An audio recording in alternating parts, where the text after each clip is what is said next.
Zara Phillips and Mike Tyndall, two elite sports people, but from very different worlds. Do you bow, do you curtsy, what on earth do you do? Zara, a royal wild child.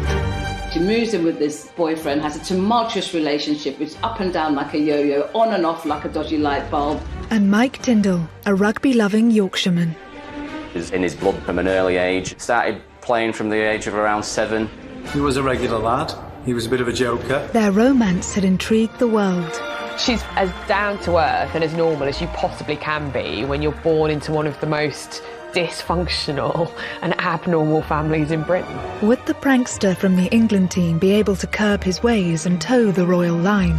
I'd have been much more surprised if she'd fallen for some titled aristocrat.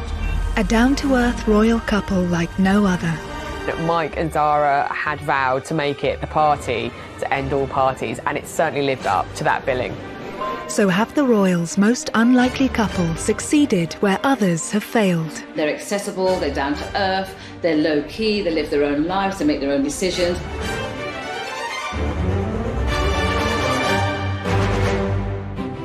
Edinburgh, 30th of July 2011.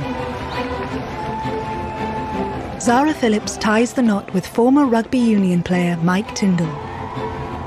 They looked incredibly happy, as everyone should on their wedding day. It was a very low-key affair, what you'd call, I guess, a traditional family wedding. Their wedding took place away from the spotlight. It was a far cry, perhaps, from Mike's humble beginnings and Zara's very privileged start in life.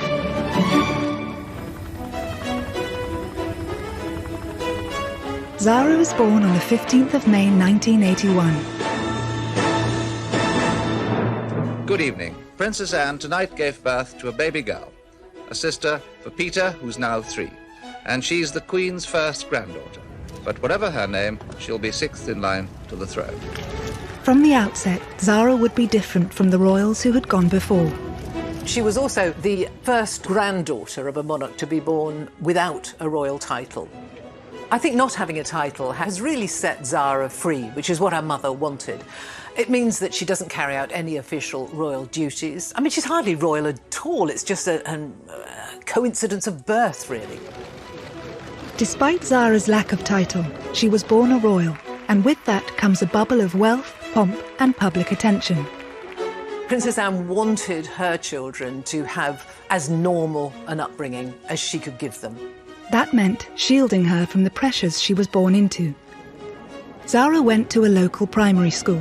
Her only royal head start was an introduction to the world of equestrianism. Horses are absolutely in Zara's DNA. If you cut her open, running through her like a stick of rock would be horses. Undoubtedly, she was sitting on ponies before she could walk. Ponies and horses are just part of her mother's life and her grandmother's life. 200 miles north in Yorkshire, Michael James Tyndall was born in the market town of Otley. His dad was a banker and his mum, Linda, was a social worker. Look back a little further in his family tree and there are stonemasons, bootmakers, weavers. Like Kate Middleton, his ancestry is resolutely working class. From an early age, Mike showed signs of enjoying sport, and rugby was the favourite in his family. The Tyndall family have got a massive connection with Otley Rugby Club. Philip, Mike's father, was captain there, and a lot of his uncles played for the club, and then his cousins as well. Mike's parents, Phil and Linda, worked hard to send their son to a private school, renowned for its rugby. Mike came into the senior school as an 11-year-old, and he was a very talented sportsman in a very talented year. When I was in charge of under-12s, it was the first team he played for. Then I was coaching rugby and teaching him sport through the school.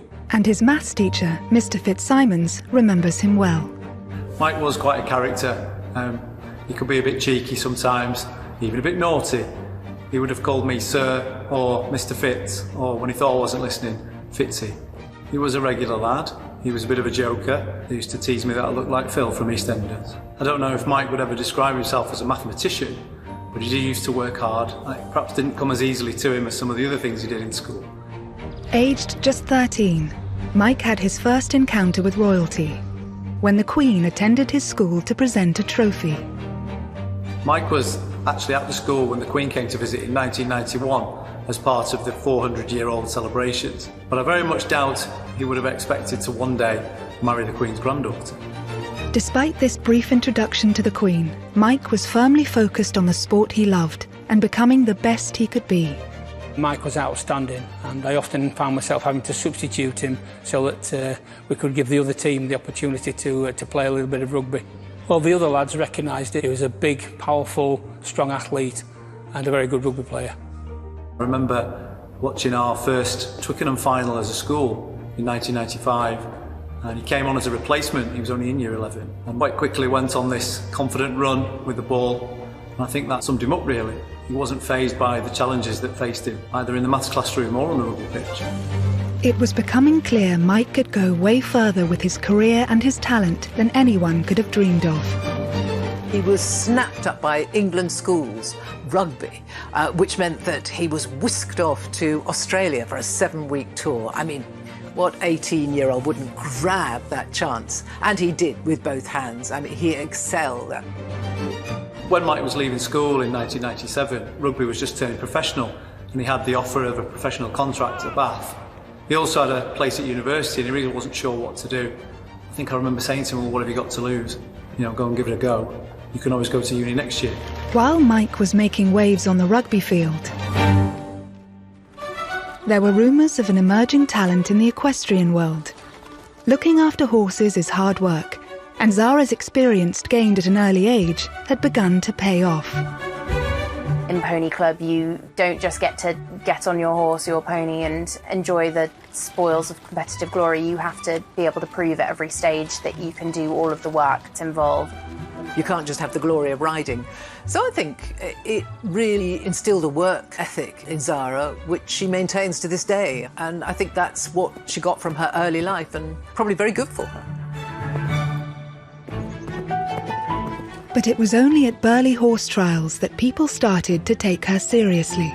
The Burghley Horse Trials is a very big event in the equestrian world, and she came second in that in 2003. That was a big achievement. I think that was the moment where people really sat up and went, no, this girl is serious.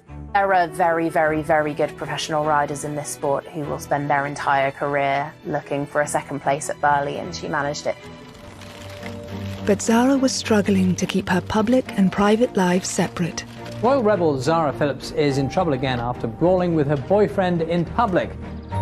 Facing criticism for her wild child antics, Zara flew to Australia. The trip would transform her life. For most people, when they go on their gap year, they never think they're going to meet their future husband or wife. But for Zara Phillips, that stop off in Australia in 2003 changed her life forever.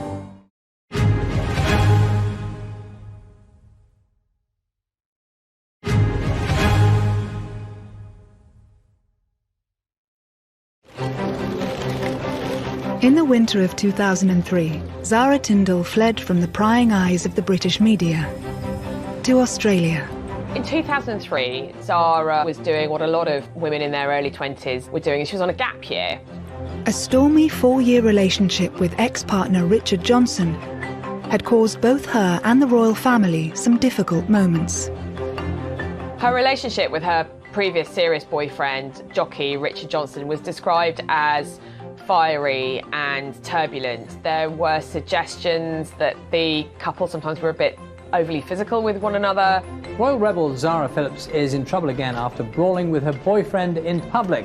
Jenny Bond has analysed a 13-page spread of Hello magazine, published in January 2002. Richard arranged with Hello magazine a spread which was meant to be mostly about him, but of course when it came out there were pages of pictures, and Zara was in nearly every one of them. Zara Phillips has been accused of being the latest royal to cash in on her status. She was cashing in on her royal connections. Her professional life was also on hold. Her horse Toy Town suffered an injury and she was unable to compete in the upcoming Olympics. It's hard to put into words, really, how strong the bond is between these riders and their horses. Day in and day out, these horses become your world. Heading to the other side of the world to escape, relax and reset seemed her only option. Already in Sydney, Australia, was Mike Tindall, Now an England centre, he was at the pinnacle of his career and was playing in the Rugby World Cup. England were going great guns. They'd actually won in New Zealand for the first time since 1973. That gave the nation real hope that they could go back there to Australia and lift the World Cup. Mike was a huge part of that team. Mike had spent his entire career working towards this moment. But in a tactical move, the England manager reshuffled the squad and Mike was excluded. Mike had a massive setback when he was dropped for the semi-final. As a professional sportsman, it gets to be a horrible experience because, you know, if your team does go on and win, it's highly unlikely you'll be in the final itself, but you still want all your mates to do well. Joined by two teammates, Mike went to the exclusive Manly Wharf bar in Sydney. Here they could drown their sorrows. Zara was heading to the same bar with friends, planning to watch the rugby. And one evening, she walked into a bar, as you do, and who was there but Mike Tindall? Mike was probably quite sullenly drinking his way to the bottom of a pint glass, and Zara had been out with all her girlfriends having a lovely time. I don't think any sparks flew, but Mike remembers it fondly, saying, of course, she was absolutely stunning, but they didn't talk that much. It was only when Zara was leaving and asked mutual friend Austin Healy to give Mike her number that he realised she might want to meet again. And so it wasn't some great fairy tale meeting. They met in passing, they had some mutual friends. She knew some of his teammates. Any thought of romance had to be put to one side, as Mike had a job to do, to play in the Rugby World Cup final.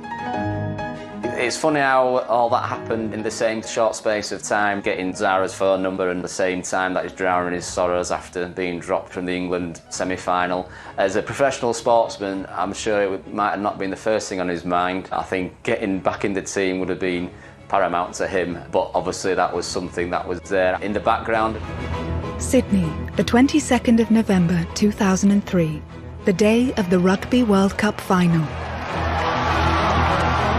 By the time the game began, an estimated 50,000 people were packed into the narrow streets of the Rocks, the former docks area of Sydney alone. Mike was back in the team. We were able to make contact with Mike a couple of days before and wish him well, but the whole school was certainly intent on watching. And the tension as we went into extra time. England won 2017. For England to go on and win was absolutely brilliant. And we were so pleased for the team and for Mike in particular as one of our own. Back in the UK, Mike and his teammates were welcomed as heroes. There must be millions of people here. Never ever thought I'd see this for an England rugby team. Just a massive thank you for everybody who's here. Just absolutely brilliant. Thank you. That 2003 World Cup winning rugby team, they were gods when they came back, absolute gods. In a flash, Mike had gone from a fairly well-known sportsman to a huge British star. And so I think a lot of that stardust rubbed off actually on Mike and was an extra attraction for Zara. Mike now had a taste of the media scrutiny that Zara knew as a royal. But his grassroots background helped him to take it all in his stride. Zara and Mike began a secret courtship, and royal observers were soon taking an interest. They're fiery people, and they often have a great sense of humour. They're kind of people who work hard and play hard, and I think that's what Mike and Zara had from the offset. I think they had fire in their bellies and fun in their hearts. There were rumours that Zara was keen for Mike to share her love of horses. She even persuaded him to get in the saddle. You'd need a fairly robust sort of horse, I think, to carry any sort of world-class rugby player, but certainly in the very beginning of their relationship, I think Mike did take to the saddle a few times. And what I gather, Zara found him quite unteachable because he only wanted to gallop. So his riding career, I don't think, lasted particularly long. The pair soon became inseparable. Never been surprised, actually, that Mike Tindall and Zara got together. I mean, he is a down-to-earth rugby Yorkshire lad, and I think that's exactly what Zara liked about him. What did he like about Zara? I mean, what is not to like about Zara? She's got a dirty sense of humour, she's incredibly good looking, she's game for a laugh, she'd probably drink him under the table. And I think Mike Tindall was the kind of guy who absolutely loves all those qualities in a girl. The press were at every event, keen to capture a moment that confirmed Zara and Mike were an item. And it wasn't long before their first public kiss was caught on camera. Pictures of them quite often, obviously enjoying one another's company, in love, and I suppose breaking royal protocol, if you like. They were kissing and cuddling. I think Zara's a very tactile person. With the pair settling into their romance, the biggest test for Mike would be meeting her family and winning the royal seal of approval. The royal family are historically enormously sporty people. They would have taken a huge interest in what he does for a living. I can't imagine that took the pressure off him for a moment. Anne had opted for a man from Civvy Street for her second marriage, so it was no surprise that she approved of down-to-earth Yorkshireman Mike. Next up was meeting the Queen. Do you bow, do you curtsy, what on earth do you do? But I think he was probably very well prepared, and I expect he probably found it perhaps easier than he expected to. Mike was always a very laid-back character. Whilst obviously very intense with his sport, he took things in his stride, and I think that's probably helped. I remember a conversation with Mike's mum and dad here in school. Mike was going out with Zara, and they'd actually recently met Princess Anne, and despite not knowing what to expect, they described her as being very down-to-earth and made them feel very at ease, which was lovely. Mike was soon approved by the sport-loving royal firm. If the royals are a horsey family first, it's fair to say they're a rugby family second. They're all very keen rugby supporters. Zara is a very keen rugby supporter. Anne has been a patron and supporter of rugby. As the romance blossomed, commentators saw a change in Zara. Pre-2003, Zara had been kind of gossip magazine fodder, really. She was in and out of tabloid newspapers. So when she started going out clubbing in London, she's very good looking, very blonde. She commanded a lot of attention. Photographers wanted to take her pictures. She didn't really give two hoots about the press. She'd often kind of stick her figures up, or she'd be seen, you know, with a fag or a drink. She just didn't care. And so, of course, her reputation was that she was a really good time girl, and she didn't really care who knew it. She was dubbed at one point the Royal Rebel because it was at Prince Charles's 50th birthday party, I think, that the press spotted that Zara had had her tongue pierced. And so, shock horror, it was all over the newspapers. I don't think her mother minded. By all accounts, her mother just said, well, I hope you can still eat, that's all. She just let her get on with it. Mike's work ethic seemed to be rubbing off on Zara as she headed back into her professional career. I think Mike helped get Zara back from that disappointment of not being able to compete in the Olympics. He supported her very much in training hard and setting new goals for her. They were a great team right from the offset. It soon brought results. Zara's confidence is clear from this footage, and she won the FEI World Equestrian Games in Aachen. Before their relationship started, Zara was already very much a successful athlete in her own right. She had a training system that she'd been crafting through the years. It can be an extraordinary partnership to have two high-performing athletes come together.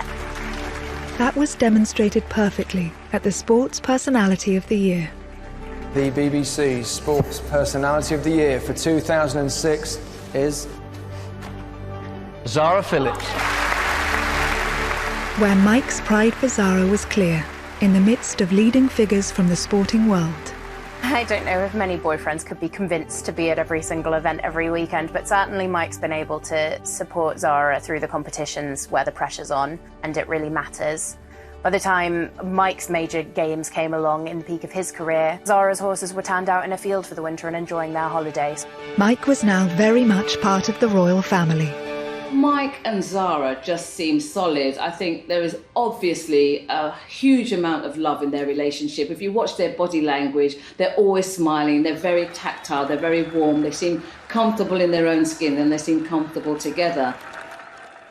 Zara's next big goal was to compete in the 2008 Olympics with her horse Toy Town. How big a deal is the Olympics? Is it the absolute ultimate for you? Toy Town going to cope? Is he well at the moment actually and fit? Because obviously he was injured for Athens, wasn't he? So. Yeah, I mean, yeah, he's fine at the moment, and yeah, well, he's going the right way. Put it that way. Olympics business aside, the world awaited an important announcement. There have been these little rumours about a secret engagement. I'm not seeing a ring, so is there any truth in any of that? I wish you guys would get a new question. Come on, it's been in the papers, you're planning a secret. Well, it must be true then. So are you denying it completely then? No secret, no wedding I'm not engaged, everyone, okay, I'm not engaged. It would take Mike another 2 years to make his move. We were together for 7 years, actually, living together, before he finally popped the question. Quite a laid-back fashion, I think. It was just before Christmas. They were sitting on the sofa watching a film. For all that Zara likes to be ordinary, she's never going to get away from the fact that her granny is the queen and her mum is a princess and her uncle is going to be the next king. So there are hoops that have to be gone through and formalities that have to take place. And permission had to be given for them to marry because of Zara's position in the royal family. Obviously that was forthcoming. And it seems that Mike slotted in very well. December 21st, 2010. Just a month after Prince William announced his engagement to long-term partner Kate Middleton, Zara and Mike broke their news. They planned a low-key and private wedding. I think in a way it was a masterstroke deciding to have the wedding up in Edinburgh at Canongate Kirk because it's such a small building. They were able to fly under the radar just a little bit. Both Zara and Mike are just incredibly normal people, I think. It can't really be said enough how easy it is to forget who they are because they fit into both of their worlds and one another's worlds so incredibly easily. They both get on with what they're doing, they both work hard. The couple were keen to keep their married life as down-to-earth as their courtship. So would it be wedded bliss for the party-loving pair? It was much more a rugby piss-up than a sedate royal wedding. Pictures emerged of him with his arms wrapped around a girl. He splashed over some papers.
On the 30th of July 2011, Zara and Mike tied the knot with a ceremony at the Canongate Kirk on the Royal Mile in Edinburgh. The couple were starting their married life together the way they meant to go on. This was to be a private family wedding, with the world's media kept firmly outside the modest 17th century church. I think Mike and Zara did themselves a great favour, actually, by getting married just a few months after the big event, which was William and Catherine's wedding. You know, we all had a bit of wedding fever that year, 2011. And so I suppose 2 or 3 months later, they were able to fly under the radar just a little bit. Obviously, there was some press coverage and there was interest. About 6,000 people gathered outside Canongate Kirk in Edinburgh. But it's not a church that many of us know anything about, and it's nothing like the glamour and the decor of Westminster Abbey. The broken-nosed bridegroom got to the church more than an hour early, accompanied by his best man, fellow rugby player Ian Bullshaw. Mike arrived chewing gum, actually. He got a bit of stick for that, but hey, I know, bridegroom with fresh breath, nothing wrong with that, I don't think. Obviously, there was an incredibly impressive guest list. No heads of state, no dignitaries, they didn't need that. But they had the Queen and the Duke there and all the senior members of the royal family. So it was a very posh wedding in that way. It wasn't a big public occasion. You know, the cameras were not allowed into the church. She turned up looking very beautiful and very, very happy. They had lovely weather, but it was very, very low-key. Her wedding dress, yes, was beautiful and glamorous, but it wasn't ostentatious and it wasn't showy, I don't think. I think it was just, it's a special day and it requires a special dress. So I think it was beautiful and it was her. On the day, I think both Zara and Mike Tyndall looked at their peak of happiness, which you would expect on your wedding day. But I think the reality with them is that they are a couple very much in love. I think she's met her soulmate in him. After the ceremony, the Queen and Duke of Edinburgh stayed at the reception just long enough for a glass of bubbly, before returning to Balmoral by helicopter. As the evening progressed, the proceedings became more informal, aided by free-flowing vodka. A throwback to the newlyweds' wilder times. So Mike and Zara's reception at Holyrood House, which is the royal residence in Edinburgh, very prim and proper, was a raucous affair. I think definitely it was the first time a vodka fountain had ever been seen in a royal palace, and it definitely caused some consternation with the men in grey suits. Everyone got absolutely annihilated. Certainly people who left the reception in the early hours from the Palace of Holyrood were very worse for wear. Some of them couldn't walk properly. I mean, it was very obvious that a good time had been had by all. The booze was free flowing and Mike and Zara had vowed to make it the party to end all parties, and it certainly lived up to that billing. But these wild festivities could have been the prelude to the shortest royal marriage ever.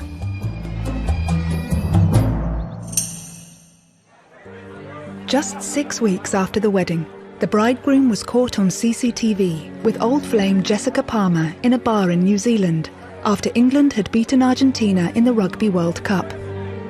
The footage was posted on the internet and the story was picked up by newspapers in New Zealand and back home in Britain. In typical Zara form, she just sort of, she just broached the subject. She found out what was going on. It was, in fact, an old girlfriend of Mike's, Jessica Palmer, and he explained that it was just two mates larking around, you know, a few drinks, having a laugh and a bit of a wrap around. And she understood that. She rang Jessica, apparently, talked it through, and in a very mature way, just put it behind her. She probably slapped him on the wrist or something when he got back. But I think it does show the resilience and the strength of their relationship. Reports differ as to kind of how Zara reacted, but it didn't seem to dent their relationship. And I think that's one of the reasons their relationship has endured and actually strengthened, because not only did Zara believe him and just moved on. She was secure enough to just accept what Jessica said, accept what her husband said, and move on. Zara soon put Mike's late-night antics behind her. Just 9 months after hitting the headlines for all the wrong reasons, she did so for the right reasons. She made the British eventing team for the Olympic Games. I think in a lot of ways she probably felt that she was fighting to prove herself again, to prove that she wasn't a flash in the pan who'd come out, done a couple of incredible things and then done nothing since.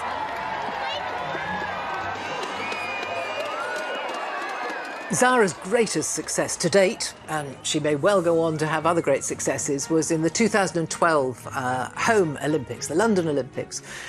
She'd been heartbroken to miss both the previous Olympics because of injuries to her horse, but this time she was fit and so was her horse. And they did very well. She stayed in the village, she enjoyed the whole Olympic experience.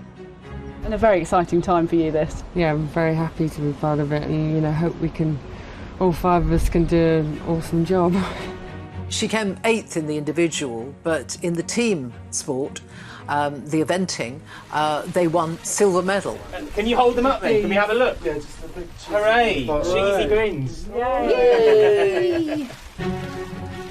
Zara's success in the saddle mirrored Mike's achievements on the rugby field. It was a sure sign that the couple had a lot more to offer each other than people may have first thought. Mike Tindall was a rugby player at the top of his game, and having somebody there to inspire you, to push you, to support you, to nurture you, that you can bounce ideas from, that can stimulate you, that can make sure that you get up for training, that must have been an advantage in their relationship for both of them. Mike knew what it took to win, and I think that really helped Zara. I think it really actually helped her believe in herself as much as anything, because she's a very talented sportswoman, but obviously you have to be able to believe in your head that you can do it to actually then be able to go and achieve it. Zara's mum, Princess Anne, had played a major role in bringing the Olympic Games to London. Of course, she was a famous horsewoman herself and had missed out at the Olympic Games in Montreal. So I think she would have been slightly bittersweet, obviously, that she hadn't managed to win an Olympic medal. But knowing Princess Anne, I think that she would have been, if she'd have had to choose between having an Olympic medal herself or her daughter winning one, she definitely would have wanted her daughter to win one. And of course, she watched her win it, and she was absolutely delighted. And who pops up to give you your silver medal but your mum? And so that was a nice family moment. Tell me how that... Yeah, it was awesome. Obviously, she's part of the IOC, so... You were expecting it? It wasn't a huge surprise? I thought they might do it. Yeah. So, no, it was cool. It was really, you know, to get a medal anyway is amazing. Of course, it was very special for Zara to have her silver medal put round her neck by her own mum, who shook everyone else's hand, but with Zara, Anne, who is not demonstrative at all, leant forward and gave her daughter a kiss on both cheeks. I mean, a magic moment, both for mother and daughter. It's rare for Princess Anne to sort of show emotion publicly, but you could really see on her face just absolutely how proud and delighted she was. Zara's sporting achievement marked a change in the royal, who had shown her potential in her own right and had made people take her seriously. Now the Tindalls were a force to be reckoned with. They demonstrated how modern royals could function both as individuals and as a couple.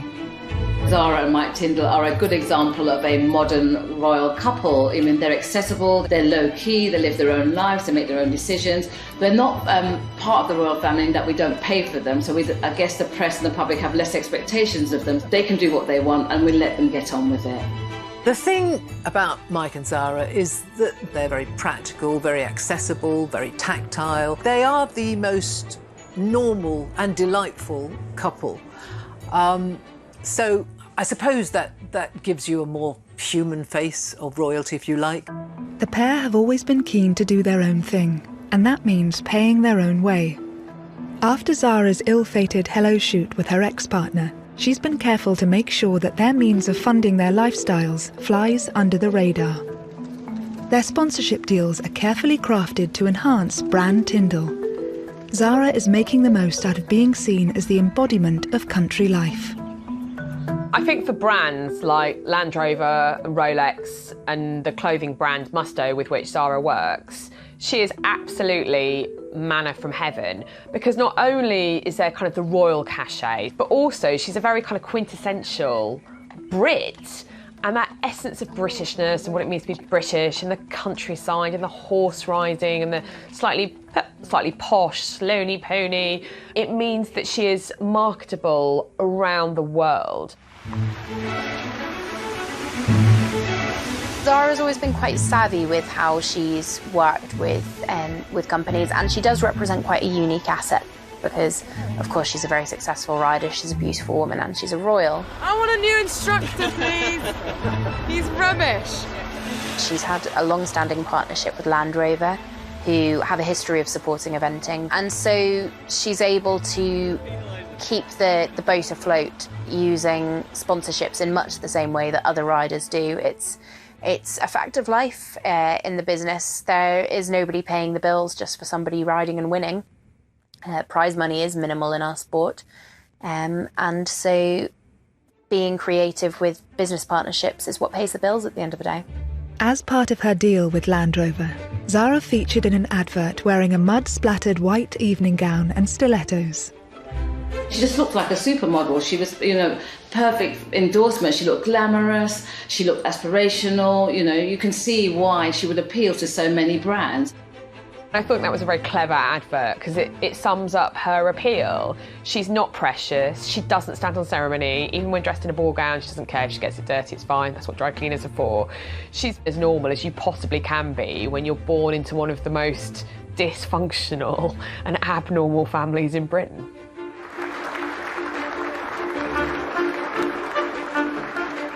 I think the fact that Zara's life revolves around an incredibly public-facing sport has allowed her to have a sort of duality to her life that would probably be quite hard to achieve for most royals.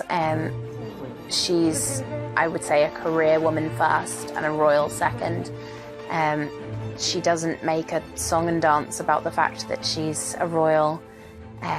At the end of the day, what it all comes down to is the work and the horses and the competition. Meanwhile, Mike has appeared on several celebrity TV programmes since retiring from the rugby field. He is a patron of 3 charities and has also turned his hand to after-dinner speaking. Mike is his own business. He is the business, as many famous sporting personalities are. He can earn a lot of money on the after-dinner circuit. Obviously not during the year we've had with lockdown, but that's a very lucrative source of income for him. He also has endorsements and sponsorships. He can be a brand ambassador. So he uses his name and his success as a rugby player. For the Tyndalls, family is everything. They've carved out a role for themselves as confidants and friends. Mike has used his status to support the issues that affect his family, like Parkinson's disease. Spoke to him a couple of years ago for a piece on his. He was doing a charity cycle event across the south of France in aid of Parkinson's Trust. Obviously, his father's suffering from Parkinson's, and things like that. He was always wanting to help others. And likewise for Zara, she's made sure that she's there for her cousins, who are constantly in the media spotlight.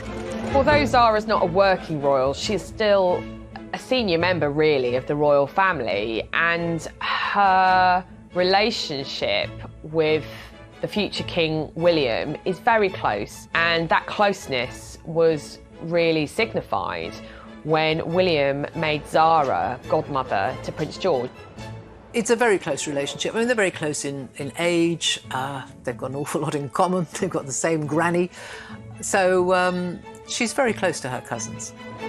Despite the pivotal role they play within their families, some of their own decisions have been called into question. Princess Zara would not have been allowed to sell pictures of her firstborn to Hello magazine. And they've been accused of making money out of their royal name.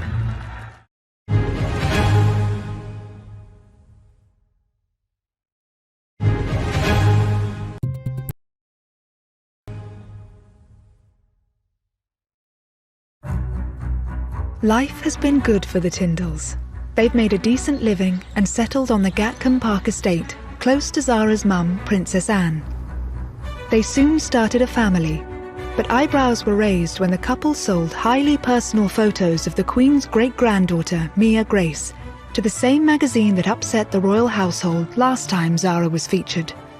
The first real pictures we saw of Mia were in Hello magazine, which of course they were paid for, which did raise some eyebrows because of course it is still the Queen and Prince Philip's great-granddaughter. Speaking to journalists, Mike had a logical explanation for going public with the pictures. We did it because people wanted it, and we had control over it. We had those photos done anyway, so it was more because people seemed to want it rather than anything else. Did you have to ask permission from the in-laws or not really? I'm not going to talk about that. Doing a photo spread in Hello is an absolute no-no for a working member of the royal family. But as daughter of a princess and not a prince, Zara was not born with a royal title. So there was nothing to stop her and Mike selling their baby photos.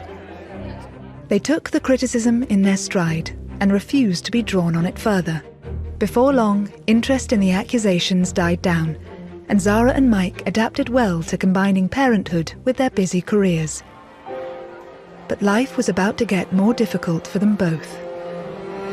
Even for such a happy, successful couple as Mike and Zara, life isn't always smooth sailing.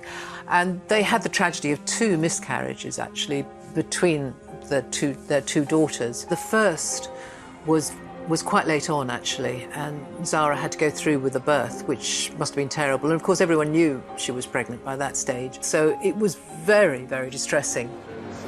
Zara later gave an interview to raise public awareness, tackling this very painful issue head-on in a way that many people could relate to.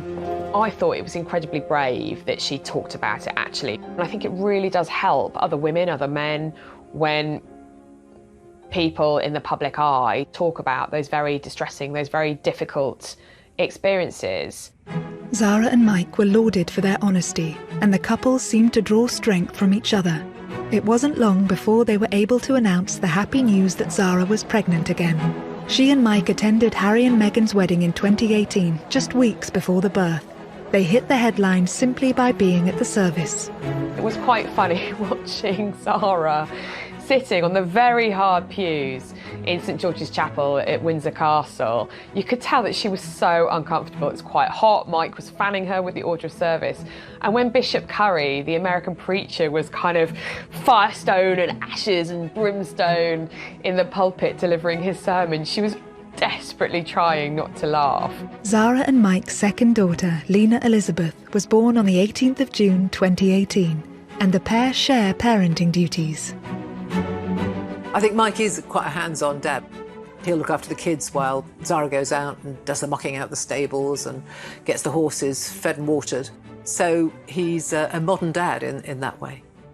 Obviously, you can't give birth and jump straight back on a horse, but Zara hasn't let it stand in her way, actually, and as soon as she could, she was back out riding, back out training, and she's continued to do that. You know, motherhood does not mean the end of your life, you know, it's just another chapter. She's committed to family, she's committed to her sport, she's made both of them work in a very successful way. So I think she's probably in a really good space.